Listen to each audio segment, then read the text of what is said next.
These long dog days of summer, I mean, we just made it through a heat wave. Mama was parched through this heat wave. I was hitting up Dunkin' every single day, and I will continue to probably for the rest of my days, but especially this summer.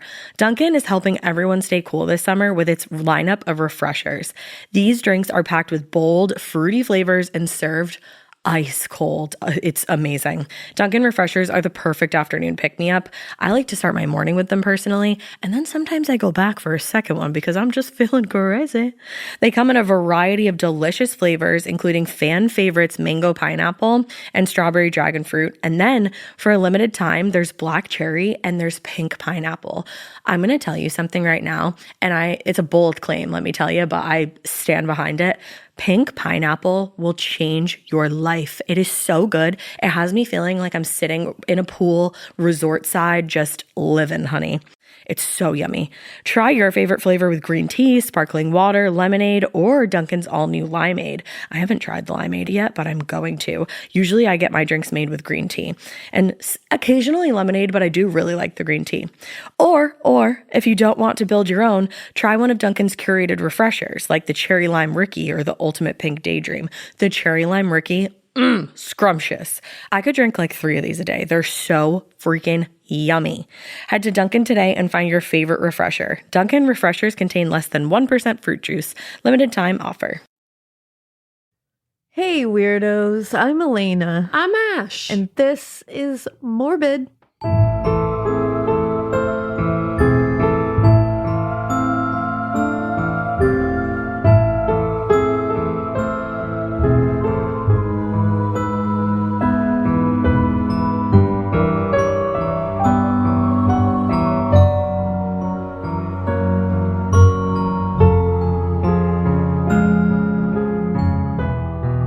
It's morbid, and we're waiting on some chilies.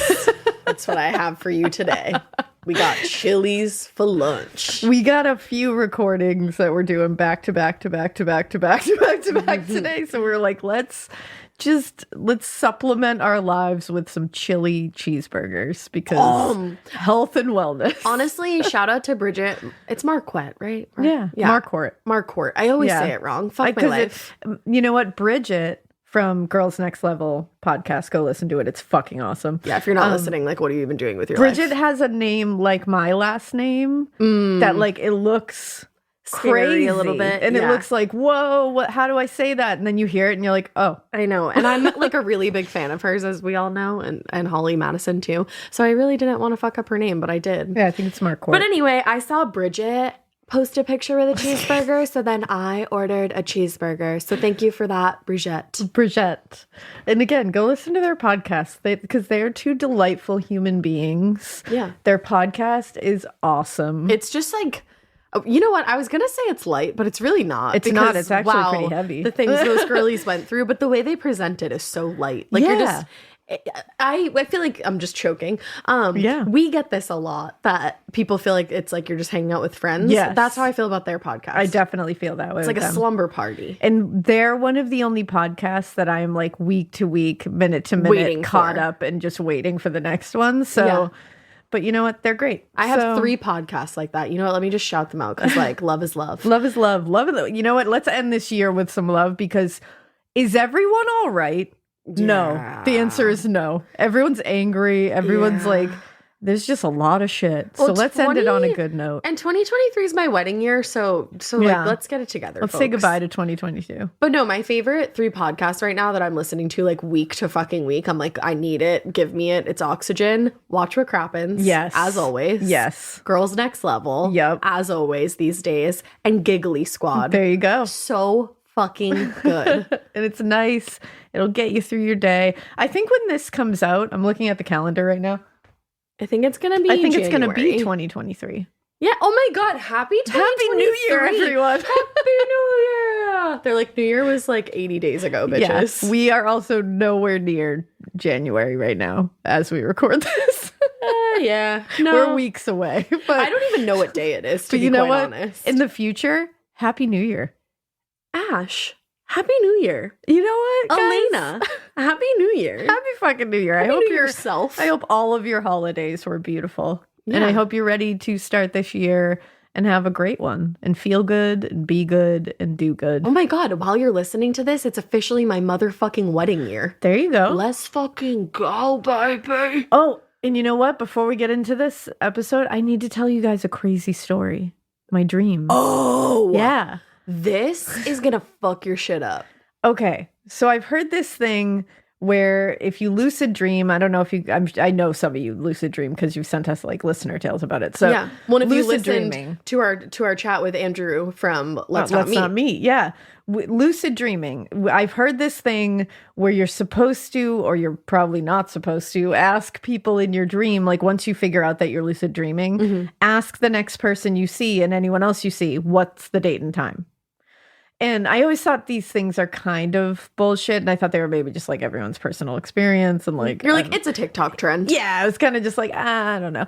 But then I was like, oh, I want to try that though, if I can like remember to do it. But I figure I can never remember anything in my lucid dream. Like I can't remember to do something in my lucid dream, but usually. You did. But this time, this past weekend, I was lucid dreaming and I had this dream that somebody was chasing me with a knife. And I like barricaded myself in a bathroom.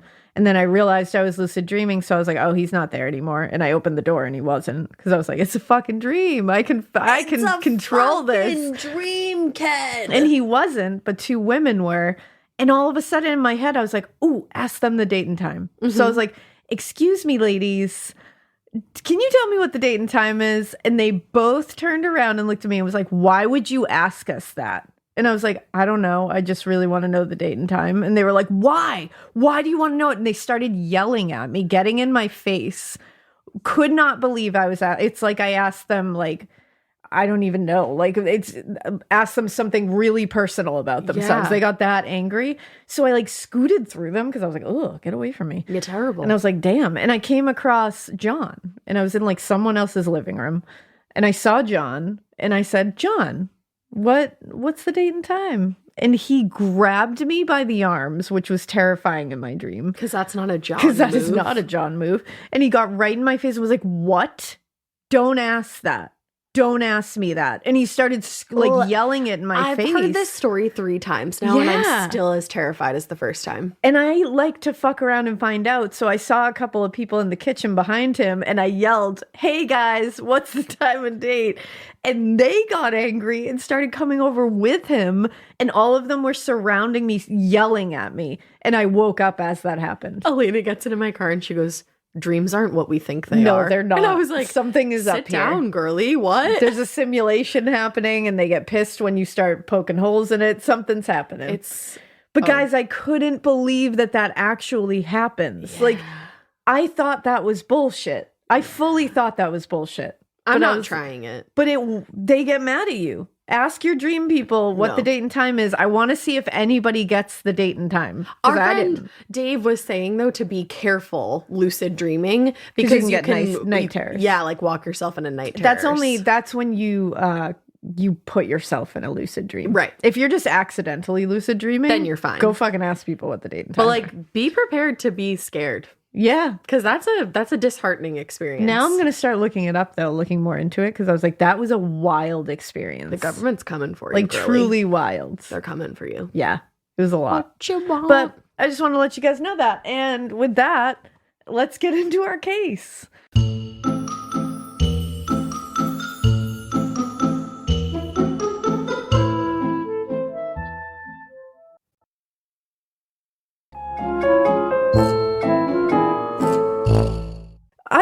I don't know why I keep going into a place of like connections to Jack the Ripper.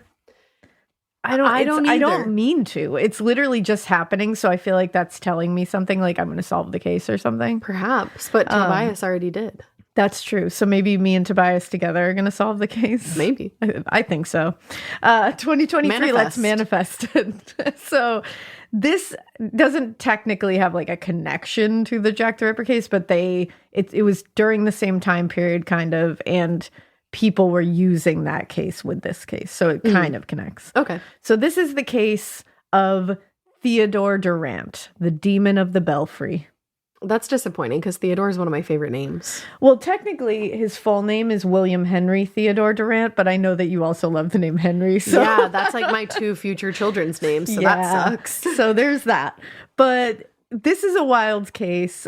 There's a book called Sympathy for the Devil, The Emmanuel Baptist Murders of Old San Francisco, and it's by Virginia McConnell. I highly recommend you go read it because it's got a lot of good insights into this case and her particular insights into it, and I thought they were very interesting. So I recommend you go find it. Also, I'm pretty sure, and I will look for it. Hopefully I can find it. I think there's like, you can read it for free online, I think. I'll have to see if I can find it.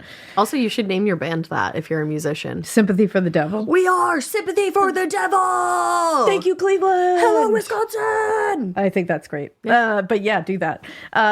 This is another case, like I said, that has some kind of weird connection to Jack the Ripper in the sense that the fear from it was rooted in Jack's murder for pleasure way of living, because that was new. Right.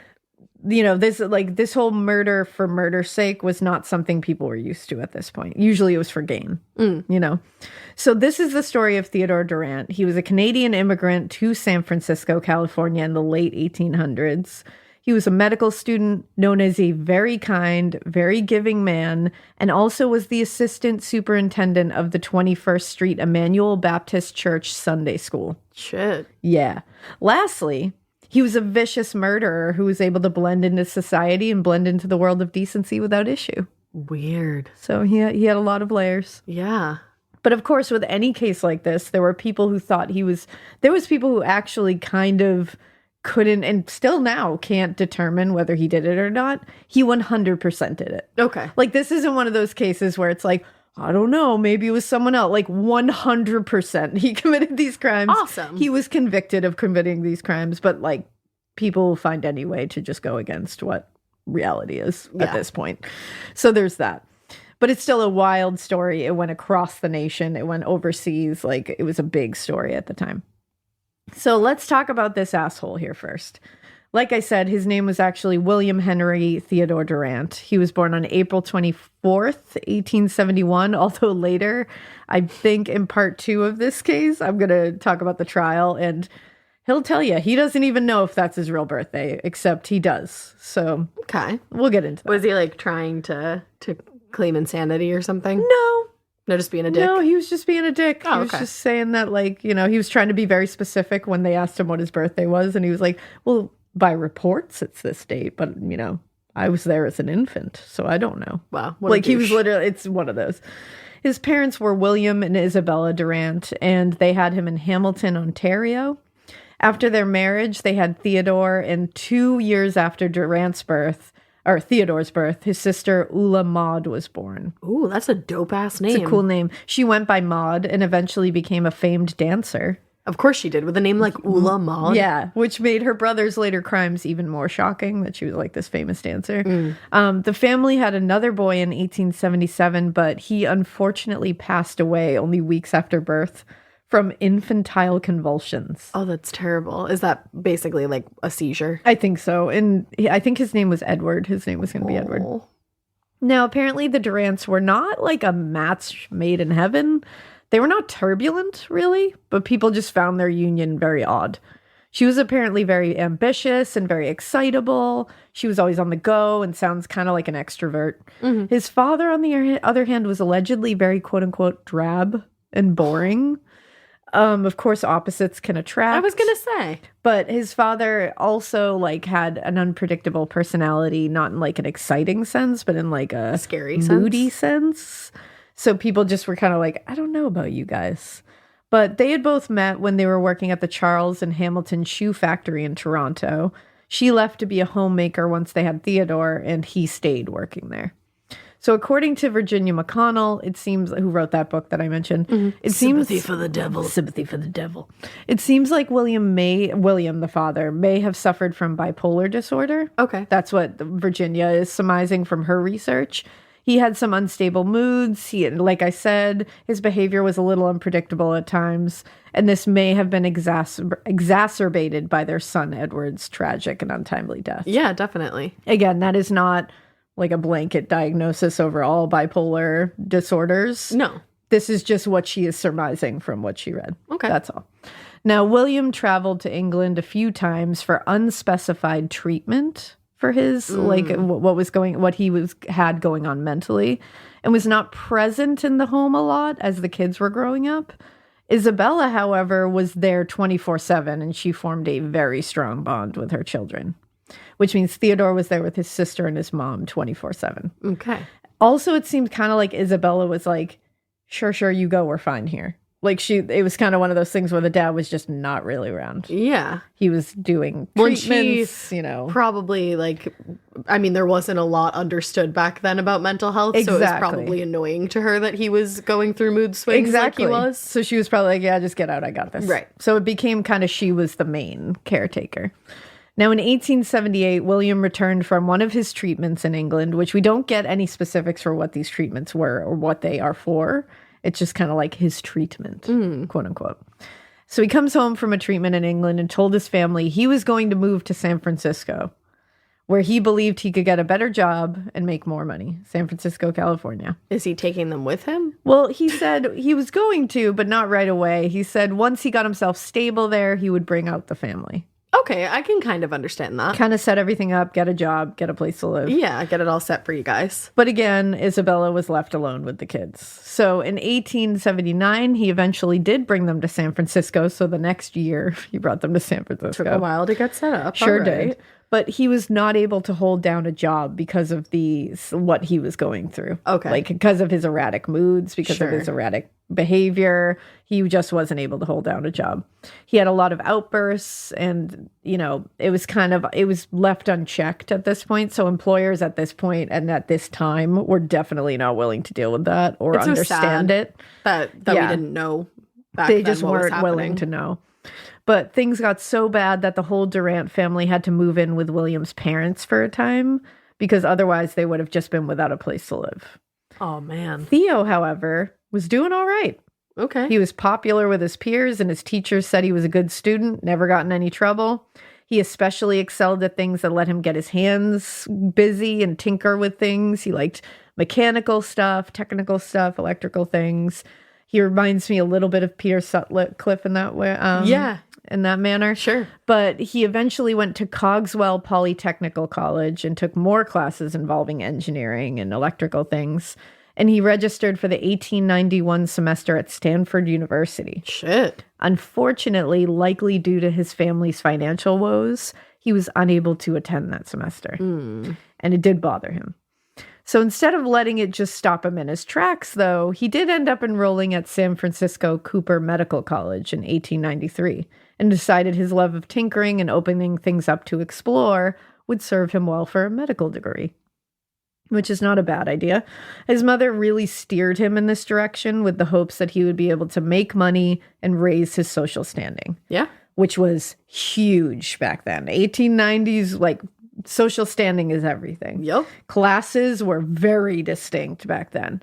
And he did well in school. He received very high grades as a result. He was also known to take extremely meticulous lecture notes, and he would share them with anybody if they asked. Oh. So he was a very nice guy. Yeah. As we will see through this entire thing, this is not one of those he didn't really show any signs of what was to come. It's not one of those. It's like, oh no, he literally went out of his way to help people. It's weird. And people knew him as a very kind, genuine, not at all weird human. Huh. Yeah, this is a very strange case in that sense. It's very weird. It's like he must have been hiding some deep, dark shit. But I think something may have helped unleash it, but it's weird. This one's a weird one. I'm interested. Yeah. So Theo had learned to work with what he had, basically, both financially and fashionably. He was not a bridge troll, but he was slightly different looking when it comes to the beauty standards of that time. Okay. I don't think he was ugly by any stretch. I'll let you know. But no, I'm just kidding. By the standards of the time, he was shorter than most men. He was 5'5", which does not translate into unattractive, but it gave him a little bit of a complex in his own mind. He had very wide set eyes, which were very noticeable. Okay. And apparently he had a notably misshapen head. Oh. Which I'm like, how do you even tell that with hair? Yeah. Like, I don't know about that one. I'm looking for a pic right now. And then they said he had like bigger lips, which I was like, that's like an attractive quality by today's standards. What's happening here? Like, and then you look at pictures and you're like, yeah, I wouldn't. He's a pretty normal looking dude. I just wouldn't even notice. Like, I'd just be like, hello, sir. Yeah. Like, it wouldn't excite me. It wouldn't repel me. I don't really see anything misshapen about his head. Right? It's a very but it was very much like stated that he had a misshapen head. Weird. But instead of focusing on those things that may have brought his confidence down, he really decided to focus on the sartorial part of his life. He was going to be a fashionista. Same. He was impeccably dressed at all times. And he would actually put away clothing that was out of fashion or season. Same. And this was not easy to do on his budget at the time. Yeah. He didn't have all this extra income, but he made sure he always had what was in fashion. It was always in season. He always was put together. Stacey and Clinton would be so proud. They would. He didn't put all of this on his parents either. He didn't, because you're thinking like, okay, so his parents are having to pay for this fucking wardrobe of his. But apparently he didn't want to do that because, again, he was a weirdly nice guy for some period of time. He got himself a job at the Morning Call, which was a daily newspaper in the area. He became a delivery boy and he did other things around it, and he saved all of his money. He gave some of it to his parents. Wow. And then socked the rest away to buy himself things like a bicycle and other things. He would eventually move on to work at a lot of department stores across the city. He also did clerical work at the Mannheim Insurance Company. And he was known to be very handy, which again is very disconcerting when you hear what he eventually was convicted of doing. Oh, great. He would use his skills to help out, like his electrical, tinkering, technological skills. He would use them to help out friends and family and neighbors. And he became known as the handyman who would help you out in a pinch for anything. You had electrical issues? Theo will come over for no charge and he'll help you out. That's just crazy. Because. Eventually, he actually became the volunteer handyman at the 21st Street Emmanuel Baptist Church. He would paint, repair anything around the church. He would build things for gatherings. He would build stages for the events. He was giving. He was kind. He was helpful. What the fuck happened? I don't know. Well, I can tell you what I think at least contributed to something snapping that was already there. There had to have been something already there. Yeah. You don't do what he did, and we'll obviously get into it, without some kind of darkness being inside of you. So in the spring of 1894, Theodore contracted a, quote, near fatal case of viral meningitis. Oh. Which is the inflammation of the lining of the brain caused by a virus or bacteria. Uh-huh. It can be life-threatening. Yeah. It has severe consequences, especially back then. Nowadays, we have antibiotics and medical intervention that makes this just not what it was once. But this was a mixture of no medical advances in this area and horrific sanitary conditions because of the 1800s of it all. Yeah, there's always that of it. Yeah. And it would make this illness pretty fatal most of the time. He contracted it, a very severe case of it, and his mother, Isabella, was the one to actually nurse him back to health. But he lost 40 pounds during the illness. Holy shit. And according to the previously mentioned source, the quote, there was undoubtedly some neurological damage. Yeah, so boom. So that's what I think kickstarted some of these thoughts he was having and some of these things he was doing. Because we talked about how by the standards of the day, I guess, like, he was shorter. He was like the wide set eyes or something like that. I don't know. I don't think he's not even that wide set. I don't think he's unattractive. No. I'm not like, woo, but it's like, no, I'm just like, you're a guy. Yeah. You're it's there. just like, you're a man. That's fine. But apparently he had some kind of complex. I don't know if somebody had said something to him or what, but he had to pretend. And I do believe it has to do a lot with stature. I think stature had a lot to do with it back then. Like 5'5", not that tall. And he wasn't like a big guy either. So I think then it was like important to be tall and really like statuesque. You know? I didn't even know that. I mean, Napoleon did like things, didn't he? He did things. Well, Napoleon complex. That's that's what I'm saying. But I'm like, he did stuff. Well, that's the thing. It's not right, but it's, It's not right, but it's okay. But it's okay. But I think he tried to make up for it with a lot of bravado and a lot of like, I'm like a god. I'm this like sexual, like I have sexual prowess. Very much a Napoleon complex. And so I think that inflammation there, that meningitis, definitely popped something off that made him feel more obsessed with that. Like it almost like kickstarted a lot of obsessive thoughts. Okay. I can see that. Yeah. It's the only thing I can point to be honest. And it's the only thing anybody can. It's like, there's nothing else. That's what that's what it sounds like from everything you're saying.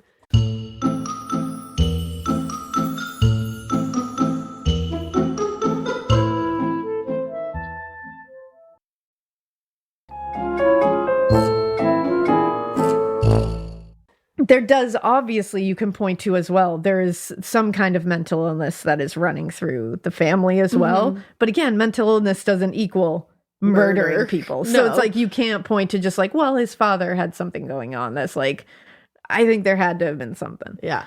So the next year, on Wednesday, April 3rd, 1895, this was the next year after he had like recovered from this illness.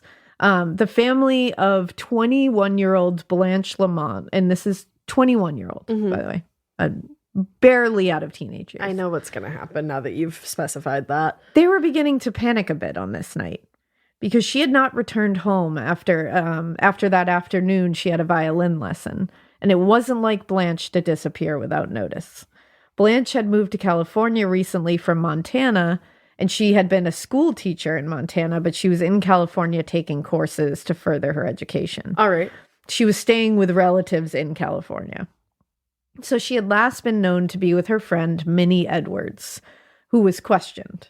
And Minnie told investigators that she indeed was with Blanche that day that she went missing, and together they had left classes and were waiting together for a streetcar to come. All right. And if you look up like we can post some pictures because I have this really old ass book that I found that is called Report of the Trial of William Henry Theodore Durrant. She is holding it right now. It's like leather bound. It's this cool old ass book. But in it, they have a lot of pictures of like the streetcar and all that stuff. I'm interested in that. So we'll try to post, I'll make sure those pictures get posted with this. But it's interesting. So they were waiting for the streetcar together. And as they waited, Minnie said they were talking together, just chit-chatting about what they were going to do. I think they were making plans together. And she said, a man came up behind them and clearly knew Blanche. And she said he tipped his hat towards her. All right. And then offered to carry her books for her. So this is the 1800s version of flirting, basically. And they all got on the streetcar together, but Minnie said she went on the inside of the streetcar, and she let them sit on the outside, which again, when we post the picture, I think it'll make a little more sense. Okay. Part of a streetcar is like outside seats where you're just like sitting almost like a trolley or like even like a hayride where like you can sit in the middle or you can sit on the edge of it. Yeah, and like the outside of it was literally like you're facing out into the street and it's open. Yeah, okay. And you're just sitting there. But then there was like a fully covered inside. So Minnie said she sat on the inside because she wanted to let them just, she was like, clearly they know each other. So. She's being a good gal pal. Yeah, she was like, they seem to like each other. Like, I'm just going to give them space to catch up. Mind her own. Like, good for Minnie. She was just trying to be a good gal friend. Now, several other witnesses corroborated Minnie's story and remembered seeing this man because apparently at this time, it was not allowed for women to be in the company of men at the school. Oh. So many Karens were out there taking notes this day. Scandalous. And weirdly, not one of them could give a physical description of this man. So they weren't taking like proper notes. Yeah. So I'm like, I don't know. You weren't doing your job. Too busy gossiping. A woman named Elizabeth Crosset told investigators that she got onto the streetcar and saw one, Theodore Durrant, sitting on the seat next to a young lady, and they seemed to be enjoying each other's company. Elizabeth recognized Theodore because he was friends with her grandson, Jim, and she liked Theo. She thought he was very kind, very helpful, very generous young man. In fact, she knew him to be such a gentleman and so helpful that she was older, and so she was just about to approach him on the streetcar and ask him to be her hero and help her get off the streetcar at her stop. Oh. Because she knew he would. Yeah. She was like, absolutely, he would do it. But she said before she could get to Theo, Theo and this young lady she didn't know got off together at the 21st Street in Valencia and started walking together in the direction of the Emmanuel Baptist Church. Okay. She was able to say all that. Okay. So there was another woman who lived across the street from the Emmanuel Baptist Church. Her name was Caroline Leake. She told investigators that she also knew Theo very well because he was the church's handyman and also was the assistant superintendent of the church's Sunday school. He passed out the hymn books at the services, was an officer in the Young People's Christian Endeavor Society, and served as usher on most Sundays. Damn, Theo is doing it. The most. She also said she saw Theo out her window that day when what was her, the Elizabeth Crosette, what Elizabeth Crosette said that they had got off the streetcar.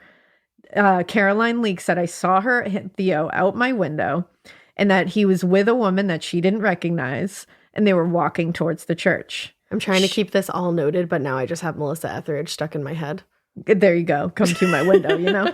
But she was certain of this because she also had a Karen moment and thought it was very imprudent for this young hussy of a lady to be walking into church with a man alone. They're going into church, Chica. Yeah. Like, calm down. She was so bothered by this that she sat by her window to watch and see when they came out together. Wow. She said she sat for a long time, but they didn't come out. What a creep. Yeah. So what we have, just to give you a quick little rundown, we have Minnie Edwards, who is Blanche's friend. They were standing at the bus stop, the streetcar stop. Theo walks up and says, hey girl, hey, and they start flirting. Direct quote. They get on that streetcar. Minnie kind of sits away, but she sees them get on the outside of the streetcar. We got Elizabeth Crosette, who knows Theo very well, saw Theo in the presence of Blanche. She didn't know it was Blanche at the time, but later said, yes, that was Blanche. Didn't know her, said they seemed to really like each other. It was really cute. She was going to ask Theo to help her off the streetcar, but he had left on the stop for the church. Then we got Caroline Leake, who knows Theo, knows him very well, seems to take a liking in him as well, because knows every fucking thing that he's ever done, Caroline. And she's looking out her window. She sees Theo in the presence of a young lady, who she later said, yes, that was Blanche Lamont. They were entering the church together, and they did not come out. I'm nervous about this church, because every time you keep saying the church's name, your eyes do this weird thing that says to me, Ashkel, remember that church. Remember that church. This was the last anyone saw of Blanche alive. Yeah, I had that feeling. She entered the Emmanuel Baptist Church with Theodore Durrant, and she never came back out. Okay. So immediately the following day, she was reported missing. Since this story included, and remember, the 1800s of it all, since this story included the salacious bit that she was last seen alone with a man, they assumed she ran off and eloped with him. Where are my pearls? Now, this sounds crazy, because you're like, this random man that, like, yeah, she knew him, but, like, she's just running off and eloping with him? Right. This wasn't completely out of left field, because Theo and Blanche did know each other. Minnie was a new friend of Blanche's. So what Minnie didn't know was that Theo and Blanche had dated pretty seriously. Oh, okay. So when Minnie was saying, like, this guy came up, I didn't know who he was, but they seemed to kind of know each other. They did. Minnie was a new friend. She just didn't know that they had dated. They had history. They dated pretty seriously. Pretty seriously in the sense that it was like 3 months of dating. But back then it was like, well, you might as well propose now. I was going to say that's a whole courtship. Exactly. And before this event happened, it was like months earlier, he had proposed. Oh, shit. And she had told him, it's not a no, but it's not a yes. I would like to slow things down. Okay, fair. So she said, I'd like to slow things down. I'd actually like to call this off for right now. Just let me have some time. Okay. But, like, maybe just let's see what else is good. Like, I just want to slow it down. That's all. All right. I want to take a step back from this relationship. I'm not sure if this is what I want. So she had basically called it off. She had technically rejected his proposal, but people took this, like, I just want to slow down. We'll see what happens later, as like, well, maybe she changed her mind and just decided to elope with him. Okay. I can see that for sure. It's just people reaching as, like, hopefully nothing bad happened to her. Yeah, yeah. So that Friday, there was still no sign of Blanche, and that happened on a Wednesday. Is she? And no one had heard from her either. And now it was starting to get to be a scary situation. They were trying to keep this from turning into tabloid gossip and getting more salacious. So the family kept a lot of the details quiet and weren't telling a lot of people besides investigators. They just didn't want to ruffle any feathers here. And the investigators were just quietly working to find her. This led to Theo Durrant actually stopping by the relative's house where Blanche lived. He stopped there on that Friday and dropped a book off to her sister Maud. And dropped the book off and said, I promised Blanche I would let her borrow this book. Can you give it to her? Huh. And her sister was like, she's not home. And he was like, and at that time she was missing, but she didn't want to let him know that. Of course. Because they were supposed to keep it They're quiet. being quiet, right. And he was like, oh, where is she? And like asked questions and was like, but seemingly like Maud was like, now looking back on it, it almost seemed like, oh, really? Like she's not home. Weird. Like almost like he was enjoying the fact that her sister had to play. So it's like, and to me, this is a perfect way for him to just use this as like, I didn't know she was. I even brought her a book. Right. I loaned her a book on Friday. That's how much I didn't know that she was missing. So the next week was when everything came public because the family couldn't keep any of the secrets any longer. Now they just wanted everybody to know because they just wanted to find Blanche. So they opened up everything, and now police actively were speaking to anyone Blanche may have been with or dated at any point. I'm confused because they interviewed a lot of former suitors, but not the one man who she was seen with that day, Theodore Durrant. They didn't interview him. They really focused more on this man named Tom Vogel, who was a doctor that she had dated. Okay. Now, Vogel pointed this out and said, Theo was with her that day. Like several people are saying he was with her that day, but even her family was like, no, that's not possible. Like, wow. Theodore had nothing to do with this. And they literally said, no, not possible. How sad is that? Because I'm getting the sense that Theo did this. And you know what? That's how much of a front he was able to put on and have people buy. At this time, too, her sister, Blanche's sister, Maud Lamont, actually posted ads in the classified sections of the newspapers in the area that said, Blanche, no matter what has happened, come back to me. Oh. And she never got a response. My heart. By this time, news was flooded with the details of this case so far. They had printed the details. Now they were finally printing details of Theo being the last one to be with her. Here we go. And now about their relationship that they had. So gossip started forming, but it was mostly just kind of like harmless gossip at the time. No one actually believed Theo had anything to do with Blanche's disappearance. Okay. It was more now people were like teasing Theo about it because they were like, this is bullshit. Like, that's so crazy. So they'd be like, oh, be Theo, like, did you really do that? And he's like, oh, well, no. Like, and they were like, of course not. Yeah. I hate that. 9 days after Blanche went missing, another woman connected to Theodore Durrant was supposed to be showing up at a party. Who's that? And this party, well, the party that she was supposed to go to was Tom Vogel's party. Oh, shit. There was a lot of like inner hanging out here. Well, class. Exactly. And she didn't show up to this party. This woman was Marion Minnie Williams. I know there's a lot of the same names too. Makes but, sense. 1800s. And again, this is not to be confused with Minnie Edwards, who was Blanche's new friend. No, this is Minnie Williams. Minnie Williams had met Theo through the church where she was working as a, quote, domestic worker. So she was a maid. Yeah. She was vivacious and brought a lot of life into anywhere she went. In fact, she too, like Theo, had come from Canada. And when she first moved to California, she settled in Alameda. And she got work as a maid for Clark Morgan, who was the former head of the California Casket Company. Shit. That's macabre. She was apparently not a great maid.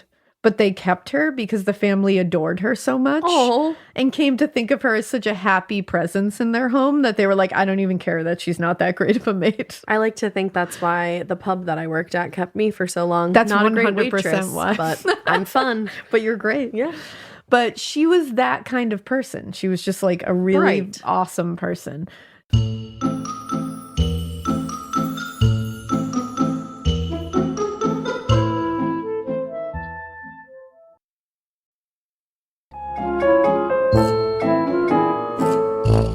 Now, after she had taken on a job at the church in San Fran, that's where she met Theo. he had just gotten out of a relationship with a woman named Flora, who was in a much higher social class, and was actually engaged to her for a small period of time, but they had broken things off too. Oh.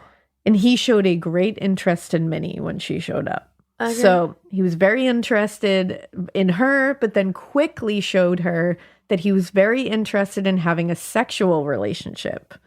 But that times they were different. And unmarried, it was forbidden. Yeah. Forbidden. And honestly, Minnie was of a lower social class than he was. So there was several things going against this whole thing.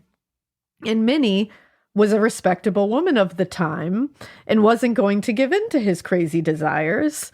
So after they dated a bit, he got bored, and that's when he moved on to Blanche. I see. Okay. So Minnie, what people think is that Minnie was a maid. He had just dated someone named Flora who was way higher class than he was. Yes. So reports came out that he had very much tried to have a sexual relationship with Flora as well, and she was like, no, I'm not married to you. Right. And so he looked at that as like, okay, well, she's not because she's a respectable higher class lady. But Minnie is just a maid. Like, what does She'll she fuck have me? to? Like, Yeah. what the? And it's like, that's literally what he was thinking. Like, she's Damn. lower class than me, so. Men are trash. And when Minnie didn't, he got annoyed. Yeah. It's true. Men, Not all men.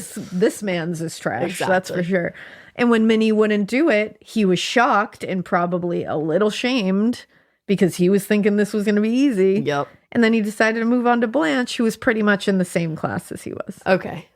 A lot of class shit happening here. So he moved on to Blanche. And so at the time of Minnie's disappearance, Minnie was interested in pursuing Tom Vogel. Oh, wow. This is wild. I know. This is a love rectangle. It's very much like Peyton's Place. So What's that? It's like an old show. I probably should have. Melrose Place? I know what that is, but There you I go. didn't watch it. But okay. But it's like scandalous shit. Sure.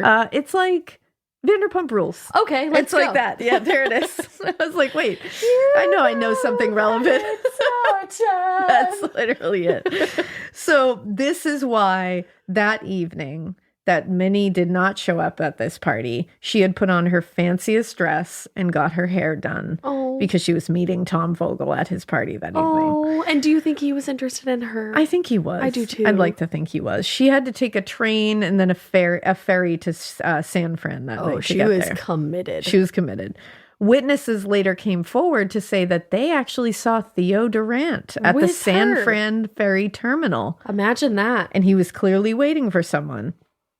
Charles Dodge, who was a fellow student with Theo and a friend from the Cooper Medical School, actually talked to Theo at the ferry entrance.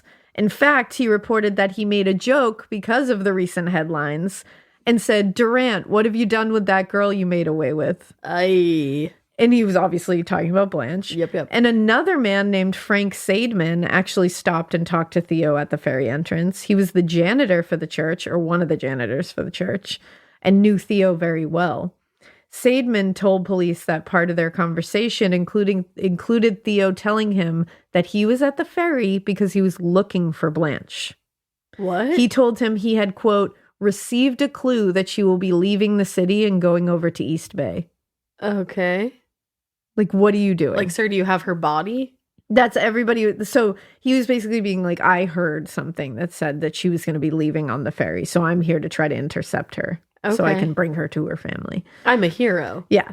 Even after this interaction with a witness, yet another man he was friends with saw Theo. And his name was Adolph Holm, which, sorry about that name, bro, who was another friend from school. And he saw him walking with a very short young woman. And this woman was wearing what he referred to as a turban around her hair and a cape. Okay. Minnie Williams had left her home for the party that evening, wearing those two things. Because she had gotten her hair done. Exactly. She didn't want to mess it up. Perhaps the most damning witness report was from Alexander Zenger. He lived down the street within eyesight of the church. So he was kind of like Caroline Leake there, who was across the church. He was just like one over from her. A busybody. And he was a regular parishioner there. He had recently heard gossip, and that maybe this is why Caroline was like, they're going in there unattended. Because he had heard gossip that young people were sneaking into the church late as night to like fuck. Fuck in the church? So I know that's a sin. I know that's a sin. Before the land of Jesus, like, what are you doing out here? Good. That is not good. And he was not about to let this happen under his watch. So I don't even think I'd let that happen under my watch. He was peeking out that window and he saw Theo and Minnie enter that church around 8 p.m. Theo is with Minnie in the church now, too. In the church. He had taken her from that ferry terminal. They had walked to that church, and he was entering with her. Theo and remember, needs to get out that church. He has had relationships with both Blanche and Minnie. Mm-hmm. Now, he was on, again, like I said, he was on his own Karen bullshit, watching like a hawk. So he said he watched the whole time. And an hour later, at 9 p.m., he saw Theo exit the side door of the church, and Minnie didn't leave. So did anyone go to that church and say, let me check that out? No. So at 9:30, only a half hour later, Theo showed up at Tom Vogel's door where the party was, because he was invited to the party. Oh, I know. These are all friends. Party. Tom Vogel said that Theo looked a little disheveled and frazzled, and that Theo told him he was sorry he was late, but he, quote, had trouble catching his horse at the armory. I bet. Vogel noted that he was a little weirded out, and he also said he noted that Minnie Williams never showed up to the party, and she had planned to attend. And he wanted her to be there. He did, I think. I know. And her family said she never made it home either. Now, we have another missing young woman, and nothing had moved in Blanche's disappearance at this point. Then the following day, after Minnie went missing, April 13th, Blanche's aunt, her aunt Tryphena Noble, I believe her name was. That is a boss-ass bitch. Yeah, there's some cool names in here. She received a package in the mail. Now again, this is the day after Minnie went missing, April 13th. When she opened this package, there was one page of newsprint from the Examiner newspaper, and it had the names George R. King and Professor Shoestein on it. Okay. Now, I don't know why, but she opened the newspaper page, and inside was another sheet of paper that was folded like an envelope, kind of. And when it was opened, inside were 3 rings, all having belonged to Blanche. Ooh, I don't like that. Yes. So Detective Edward Gibson was called to check this evidence out, obviously, and he had seen this as a very bad sign for Blanche's recovery alive. Yup. He wouldn't have time to mull this over, though, for very long, because the exact same day, Minnie would be found. Oh. A woman named Lila Berry was waiting for some women to arrive at the Emmanuel Baptist Church. They were going to be doing some kind of function. And while she was waiting, she and some of the other women decided to pass the time reading. Okay. So Lila went into the closet of the church library to show a woman named Mrs. Nolte where the books were kept. And when they opened the door, they were met with a gruesome scene. Oh, no. There in front of them, Minnie Williams was on a table, spread completely eagle, clearly deceased. There was blood all over the floors, the walls, the books. They panicked.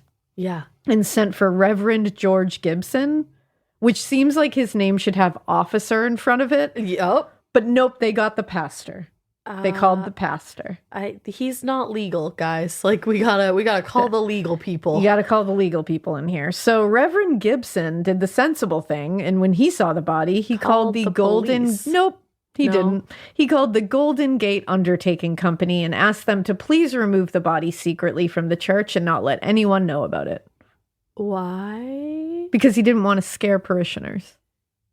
I think it might come out that she was found there, because here we are today. Yeah. So then the Undertaker came and was like, this is a literal murder scene, you actual idiots. And he called the police. Like, the Undertaker was the one that was like, nah, I'm not just going to remove this body. That's illegal. This is like the worst game of telephone ever. Like, are you fucking kidding me? So he called the police. He was like, what the fuck?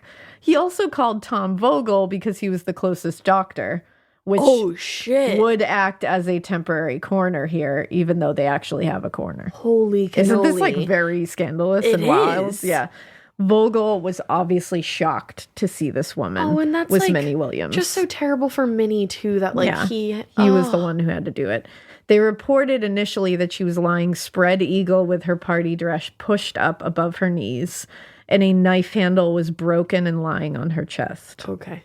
When the coroner actually came and made his report, he said after a more thorough examination, this was a brutal slaying.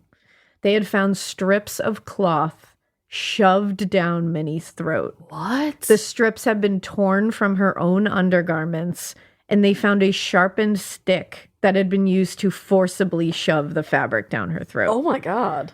They actually found that the stick had been pulled from a table that she was lying on, and the killer had had to sharpen the stick with a knife before using it to push the fabric down Minnie's throat. Oh my God. There was a deep laceration on her forehead that went down to her nose and was bleeding extensively.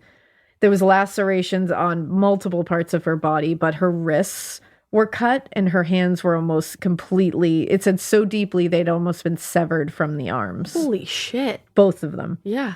She had also been stabbed several times in the chest with such force and rage that the knife had broken and the blade was still in her chest. Oh my God. The handle was left lying on her chest. Also, it was a butter knife. What? She had been stabbed with a butter knife. That hard that the handle broke off? And hard enough to penetrate her heart. With a butter With knife? a butter knife. Do you know the force you have to use? So he was little, but he was strong. And it's like the force you have to use to get a butter knife through someone, even a dull scalpel won't cut through like flesh unless you give it a good like pop. Force, yeah. Like but a butter knife? Wow. It was also discovered, unfortunately, that Minnie had been violently raped before and after death. Oh, my God. Her cause of death, though, was thought to be asphyxiation from those pieces of fabric being shoved down her throat. So she was alive when that happened? Yep. And it was probably to keep her quiet. Initially, he placed her time of death at around midnight the previous evening, but this was what the initial examination. But after an analysis of her stomach contents, he actually revised that time of death and said, actually, I'd say about 8:30 p.m. the previous evening. Huh. I don't know if we want to go back really quick. I do. But our little pal who was watching out to see if people were fucking in the church. Yep. He saw them enter around 8:30, 8 o'clock, basically. And then he saw Theo leave at 9. Yeah. 8:30 p.m. is a perfect time for that to have happened. And then he must have, he like cleaned up in the church somehow? Yeah. Himself up, I mean. Yeah, he must have. Now, when they searched the area, they quickly knew this person had to know their way around the church. That room was not known to everyone. And the piece of the table used and sharpened was not something that people would know was there to pull off. Huh. Also, the knife he used was one of the church's kitchen knives. So he knew So he had to go was. into the kitchen, find that, and be able to use it.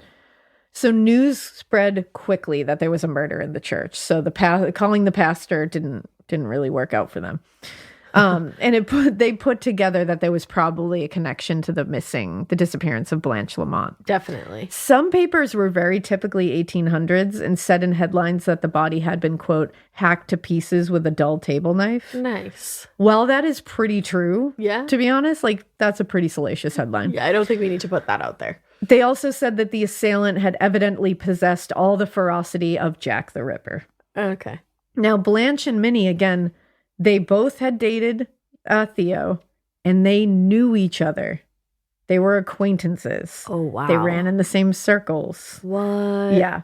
The media also pointed to the connection, obviously, with Theo to be like, haha, I think we have our guy. And everybody spotting him with these women. All the witnesses and Minnie's own friends pointed fingers at Theodore and were like, I don't want to believe he did it, but that's the only fucking thing I can think of. Well, and then was Tom Vogel like, yeah, he showed up disheveled as fuck and like frantic to my party. He gave that late. to investigators. And according to one article, Theodore, quote, had written to Minnie yesterday asking her to meet him in San Francisco. Oh, bitch, you put that in writing? Yep. And I mean, she good. did, and it says that it was the Sunday Oregonian, Or probably Oregonian. Oregonian, right? Yeah, that makes sense. I think so. In 1895, it said, but she did not look upon his advances with favor. Because she was like, you're a bitch. Yeah. And he probably got mad at her. Well, and who broke off? She broke off their engagement? I think it was one of those, like, I think it was like a mutual thing where she was like, I'm not going to sleep with you. And he was like, well, I'm bored now. And she was like, then you can get fucked. So she was probably like, fuck you. You're you're a fuck boy. And then he's like, meet me in San Francisco. She's probably, because then he immediately went to Blanche. So she was probably like, okay, asshole. Like, no. I wonder, oh my gosh, she must have been scared too because she knew that he moved on to Blanche. And it's like, and she's like, what the hell? And now Blanche is missing. So Detective Gibson was certain that they had a connection, that Minnie and Blanche did. For sure. And a killer that was common for both cases. And even though they had not found Blanche's body at this point, he was convinced that they would find her soon. And he was 100% sure they would find her on the church grounds. Oh. And that is where I'm going to end part 1. You bitch. But don't worry, part 2 is only like 12 hours away, 24 hours away. Maybe. Goodness, girlfriend, you're killing us. But I'm telling you, there's more. The trial is pretty wild. We still have the discovery of Blanche. Yeah. It's a wild one. This one really interested me. I'm here. I'm ready. I'm ready for part 2. I think we should record it right now. Sorry, everybody else. I think we're going to. So, oh my God. So stay tuned. And we hope you keep listening. And we hope you keep it weird. But not so weird that when somebody doesn't want to date you anymore, you don't murder them because, like, wow, you could date so many other people instead. That's like a healthy coping mechanism. Bye. Yeah, don't do that. Yeah. Yeah.